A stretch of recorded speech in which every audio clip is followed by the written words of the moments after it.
Топчугүл Шайдуллаева. Азапка салган айыз. Аңгеме. Үн коштоп аудиолоштурган Эрнис Кыяз. Таң эртең daarатканага барган тестер кыздын ээси чыгып кетти. Аласы бүт кан. Кадимки кыпкызыл кан. Кыздын бүткөн бою титиреп, жан айласын таба албай алдастап калды. Бул эмнеси? Кан кийимдеринен өтүп, төшөнчүлөрдү дагы булгаган. Эч жери деле ооругандай болбоду. Апасына билдирбей, бир сыйра кийимдерин которуп кийди. Анан үйдүн артына акырын өтүп, арыктагы кол салса үшүткөн муздак сууга ичиркенсе дагы жуунду. Жаны бир аз жай алган кыз уйду бадага кошуп келгенче кийиминин дагы булганганын көрдү. Эмне кылат? Алмаштырганга башка кийим да калбады. Апасы болсо бушайма болуп турган кызынын ойлуу, убайымдуу жүзүнө тик багып карабай туруп, аны адатынча тезекке жумшады. Үйдөн анча алыс эмес коктудан тезектерип келгенче куюлган кан кыздын бутуна чейин жетти. Кыз баягы арыкка барып дагы жуунду. Үстүндөгү кан болгон суу кийимдери менен кыз чындап чыйрыгып үшүп чыкты. Эми ушул акыбалында кир жууп аткан апасына суу ташуу керек. Кымырылып, кымтынган кыз өңү бопбоз болуп апасына жакындады.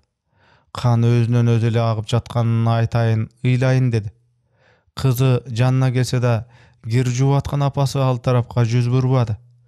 Кызды карабай туруп, чоң чакага очоктогу казандан ысык суу алып кел, деди.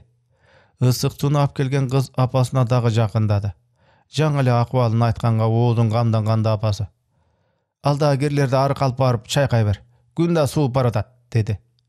Чоң челекке салынган таштай оор кирлерди көтөрүп кыз эми арыкка жөнөдү. Суу муздак, колдору кызарып үшүп, анан негедир ысынгансыйт.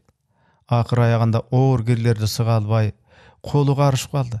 Бирок кирдин баарын чайкап жайып бүттү. Кол эле эмес, көлөч кийген буттары да чалпылдап суу болду. Бала да эңкейип чайкаганды билбей, самындуу сууну бутуна бүт чачыратып алды. Кийим кечеси булганып, буттары суу болгон кыз адатынча кечки бададан уй тоскону жөнөдү. Уйду байлап коюп, дөңдө аркандалып турган музоону алып келди. Апасы уй саганча печкенин күлүн алып от жакты. Кан болгон кийим кечесинен кымырынып, баары аны карап тургансып, атасынан, апасынан, инилеринен корунуп айласы кетти. Акыры апасы тамак жасаганча, кыз эски уску кийимдерден чүпүрөк издеп, эптеп өзүн кургатмыш болду. Бирок эртеден бери аккан кан анын кийимдеринен өтмү катар өтүп кеткен эле. Түшүнүксүз аккан канга бушайман болуп, ызаланып, ыйлап, ой баскан кыз бир топко уктай албай жатып, таң камал катуу уктап калды. Аны эртең менен апасынын ачуу үнү ойготту. Төшөктөн баш көтөрүп, ыкчам турган кыз белинин, буттарынын сыздап ооруп жатканын сезди. Ага карабай ордунан турду. Бирок аны чочутуп кейиткен башка нерсе эле. Жаткан жери, кийимдери дагы бүт кан. Эмне кылат? Жан айласы куруп, карбаластап калды. "Бүү Айша, турбайсыңбы? Уй кечикмей болду." Апасынын ачуу үнү дагы угулду. Кан болгон көйнөгүнүн этегин көрсөтпөө үчүн мектепке кийчү кийимдерин кийип алды. Мындан башка айласы жок эле. Бүү Айшага баарынан да мектепке баргандагысы кыйын болду. Акыбалы тууралуу курбу кыздарына айтайын деди, батынбады. Алар шылыңдап күлүп жиберсечи, эркек балдарга айтып коюшсачы. Агай доскага чык дебесе экен. Кан отурган жерине өтүп кетсе эмне кылат? Кыз ушуларды ойлоп коркоо берди. Сабакка мурдагыдай көңүлү чаппай, ою алагды болуп отурду. Дайым шайыр шатман жүргөн, баарынан көп кол көтөрүп сабакты жакшы окуган кыздын өрпөйүп, жүдөп доскага чыккысы келбегенине эч ким назар деле салгандай болбоду. Башын эңкейтип, өңү бопбоз болуп сабакта көңүлсүз отурган кызды биологиядан берген эжеи байкап калды.